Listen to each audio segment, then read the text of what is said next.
Today on the Morning Edition, the Anchorage School District stated they may be closing more schools as enrollment continues to slide downwards. They met with the Anchorage Assembly and will bring you the latest. Then, the Walk a Mile in Her Shoes event was at the Dimond Mall over the weekend. Even the Anchorage Fire Department showed up to take a walk in some heels as the event continues to grow. And later, the oldest person in America just turned 115. Just for the record, that is older than sliced bread, which is pretty amazing. We'll take a look as the Morning Edition starts now. Wow, 115 years old. Wow, many of us just doing good to wake up in the mornings, and here she is, 115 years old, and we can only hope to make it that far. Yes. Well, we are waking up this morning. We saw some sunshine through the weekend. We did see the first official freeze of the season through the interior and then here in South Central. While we have yet to see that first official freeze in Anchorage, we have woken up to many areas across South Central where we have seen some localized areas of some patchy frost. 40 degrees is where we're currently sitting at to start off your Monday morning. We are going to see a lot quieter weather taking hold for a good portion of the state this week. With that said, we'll still see some rain in the forecast and some areas of wintry mix. Clear skies for the most part across portions of South Central this morning, and we do have areas, Wasilla, Talkeetna, Eureka, Golconda, sitting near or below freezing this morning, so we do have some of those isolated pockets of cooler locations across South Central. We're still awaiting that first freeze here in Anchorage, which may occur sometime in October. It will not occur for the rest of this month. I think it'll be sometime within the first 1 to 2 weeks of October, though. But you can see for the most part, fairly dry to start off this morning. With that said, as you head out towards Montague Island, and just south of that, we continue to hold on to some of those light rain showers that remain in the forecast, but a lot drier weather is taking hold across the state this week. We will be watching the middle of the week, though, where we will see that return to some possible rain showers across South Central, and right now it does look likely that it could be a bit on the widespread side as we welcome in the middle of the week. So enjoy that sunshine today as we climb into the low to mid 50s. Some areas across South Central may stay in the 40s for today. But still expecting some nice, pleasant fall weather to get outdoors, maybe take in some of those beautiful fall colors that are already sitting at or beyond peak here in South Central. And again, we are going to continue to hold on to these pleasant conditions through a large portion of this week, but some rain is in the forecast. I'll have more on that in that 7-day forecast and what to expect across the state coming up. In the top story on today's Morning Edition, the Anchorage School District says it is planning to close more schools next year as enrollment continues to decline. The district shared that information on Friday at a joint meeting with the school board and Anchorage Assembly. The district says it's been tracking the progress of students who had to switch schools after theirs closed, adding they seem to be doing well. The district will present a suggested list of closures to the school board on October 8th. And in the interior, the Fairbanks School District is preparing to implement a new strategic plan for the next 5 years, focusing on school choice and options for families. Voted in this spring by the school board, the goal is to bring students back who have left to homeschool outside the district. The plan includes turning elementary schools into focus schools, each specializing in a subject like science, math, or art, along with keeping general education requirements. The school board president says students will still be able to go to their area school. This just creates another option for families. The school district has often been, told that we don't look at our community enough. We don't listen to what's going on with our community enough. We're not listening to the input. And so this is the here, we're listening. We want you to be here. We want you to be a part of this, and we want you involved. District officials are still hashing out the implementation details, so it is unclear when families will see changes. Another option under consideration is for students to be able to split their day between in-person classes and homeschooling. A marine heat wave spanning the North Pacific started in early summer and is raising concerns among some Alaskan scientists. Now, what you're looking at right now is data from NOAA showcasing the rise in temperatures. There have been 2 memorable marine heat waves to scientists in recent years, around 2014 and again in 2019. Rick Steiner, a retired professor of marine conservation at the University of Alaska, says those events caused the deaths of millions of marine mammals and seabirds. While these events happen periodically, for Steiner, the frequency and intensity is a cause for concern. So all these ocean temperature phenomena are going on simultaneously, and these marine heat waves are particularly concerning because they can elevate sea surface temperatures. Because heat waves won't show the impacts immediately, Steiner says it's especially important for our coastal communities to remain vigilant. The best monitors of this sort of thing are the people that live around the coast of Alaska, observing and reporting their observations of emaciated or struggling organisms, marine organisms on the beaches or offshore. The fishing industry, can be very useful in making these observations and reporting them. Some more powerful heat waves can cause mass die-offs for animals. Steiner says the heat wave that happened around 2014 killed around 4 million seabirds. One man is dead and another was arrested after the Anchorage Police Department was called in reference to a stabbing over the weekend. It happened on the 400 block of East 36th Avenue, that's near 36th and Denali. This is video of the general area. APD says officers found a man with trauma to the upper body when they arrived. The fire department performed CPR, but the man died at the scene. APD says the suspect, Greg Cholok, was later arrested on a murder charge. With the possibility of a government shutdown quickly approaching, political reporter Will Courtney sat down with our CBS Justice correspondent earlier this week to talk about the impacts. We are 4 days away from this shutdown right now. Why don't you explain to, Alaskans, but also Americans in general, why this matters, why this context matters, and why this moment matters? What happens if the government goes into a shutdown?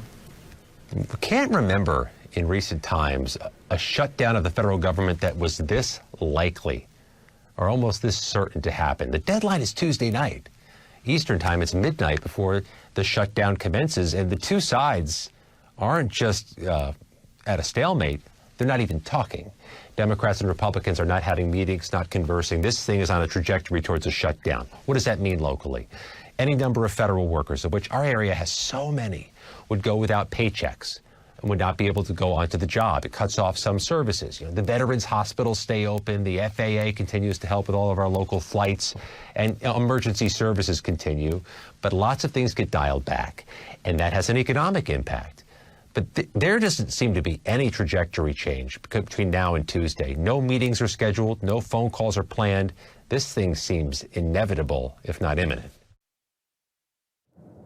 You can hear an extended version of that discussion on our free streaming platforms on Amazon Fire, Apple TV, and Roku. Download the app today. And check this out, caught on camera. High winds Friday night in Petersburg left major damage at the ball fields. The Petersburg Little League president sent us this video. There were hurricane-force gusts in town that night. She says the winds completely destroyed the visitors' dugout on the primary field. She says there's also significant damage to the covered structure over the bleachers next to the dugout. While the borough owns the complex, she says Petersburg Little League, a volunteer-run nonprofit, is responsible for the upkeep and management. But she says the organization is hoping to lean on the borough to help with the repairs. Cleanup is expected to start today. The Click of Heels took over the Dimond Mall this weekend, and that's because the annual fundraiser Walk a Mile in Her Shoes took place. It's just like it sounds. People walked a mile around the Dimond Mall, some wearing high heels. Anchorage firefighters were one group that participated. The event is put on by STAR, an organization that supports sexual assault victims in Alaska. Walk a Mile has changed since it was created.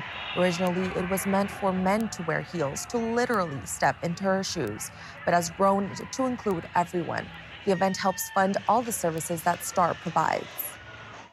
Our goal is to raise $20,000 today, and all of that supports our critical services, our 24-hour crisis line, of our support services, court accompaniment, and our prevention program. STAR has 2 phone numbers. They are on your screen. STAR is a free resource for anyone dealing with sexual trauma. Someone will be on the other end of the phone 24/7. The door to summer has officially closed and fall has begun, and the residents of Government Hill in Anchorage are celebrating their growing season with a block party at the Government Hill Commons. The group shared food, music, and looking toward the future after 10 years of successful growing. It was also one of the Muni's 50th anniversary events.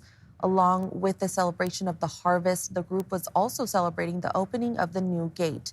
For the kids, the fire department showed up and gave them a tour of the fire truck. But that wasn't all. There was also a scavenger hunt. It's been very popular with the kids, and then they bring it back to the booth with their scavenger sheet all stamped and completed, and then we enter a ticket. We write them a ticket and enter it into the drawing for a raffle. Looking forward, the group hopes this becomes an annual event, and they want to celebrate the completion of their fence to keep the moose out of their garden. And just ahead on the morning edition, it's pop quiz time. What are 3 important anniversaries in Alaskan history this week? I'll give you a moment to think it over. Answers when we return. Still holding on to some sunshine as well as some rain showers across the state, but a lot quieter weather this week. I'll have more on that as well as that latest first freeze in Fairbanks. But first at sunrise, 8:02 in Anchorage, 6:58 in Juneau. Your full forecast is next.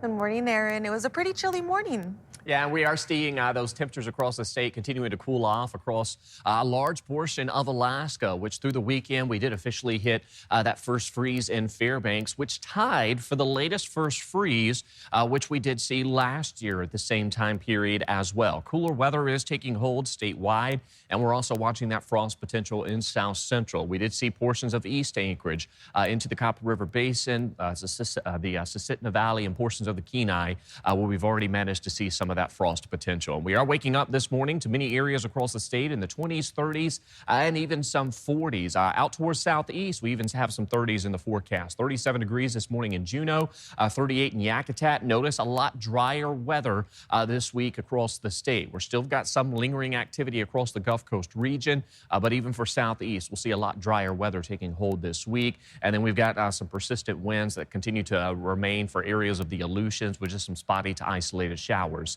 in the forecast. Looking at the state as a whole, we're going to continue to see cooler weather filter in for a good portion of Alaska, more so for areas north of the Alaska Range. If you live out towards southwest Alaska, here in South Central, as well as the Aleutians, yes, we'll see some of those cooler mornings, but the coldest air will stay locked in place to the north. So if you live north of the Brooks Range, this is where we're going to see that best shot for those temperatures to continue to steadily drop below freezing. Even portions of the Brooks Range expected to see those overnight lows dropping down into the teens. So we are tapping into some of those cooler conditions. And again, we did see a back-to-back late freeze in Fairbanks. Both September 28th of last year and this year saw the latest freeze on a record. And then we are going to continue to see at least some cooler conditions taking hold across the interior. While afternoon highs will warm into the 40s, we'll see those overnight lows dropping into the 20s and the 30s. But a lot quieter activity across the state this week.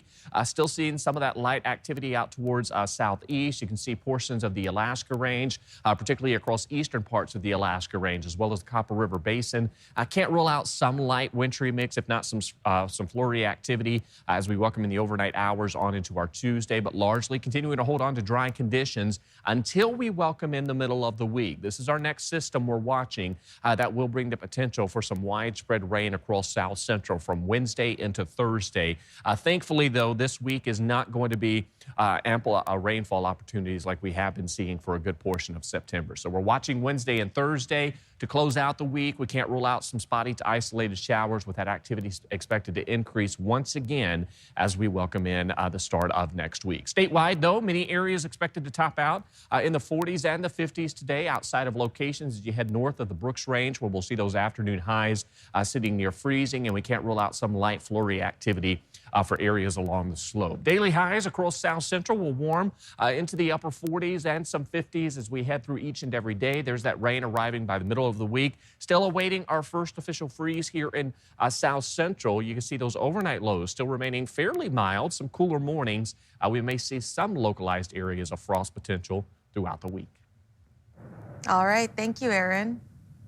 The Alaska Historical Society is wrapping up their annual conference in Fairbanks, which Adrian Peterson tells us was highlighted by 3 anniversaries special to the state of Alaska.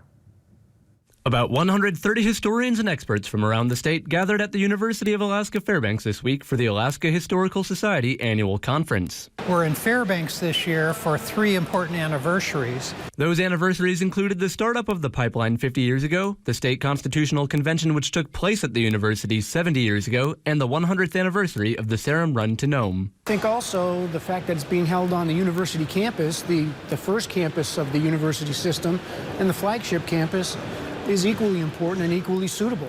Those topics were addressed with panels and presentations. We really devoted a full day of our 2.5-day conference to the pipeline and issues related to it. Everything from all the oil wealth that it brought to Alaska to the potential downsides of it, like the Exxon Valdez oil spill. The economy was heavily discussed, as well as the Serum Run, which included a panel on diphtheria in Alaska, where 4-legged heroes were highlighted. Well, dogs, of course, have played an important role in Alaska's history for hundreds and hundreds of years, and they played a life-saving role during the Serum Run, where the city of Nome had a diphtheria outbreak and you had to run a serum up there. Other topics included World War II, paleontology, and Alaska's international legacy. Adrian Peterson, Alaska's news source. Thanks for listening to our podcast. Click subscribe so you can get the latest podcasts from Alaska's news source automatically and stay up to date with breaking news and in-depth reporting available for free 24/7 with the Alaska's news source app.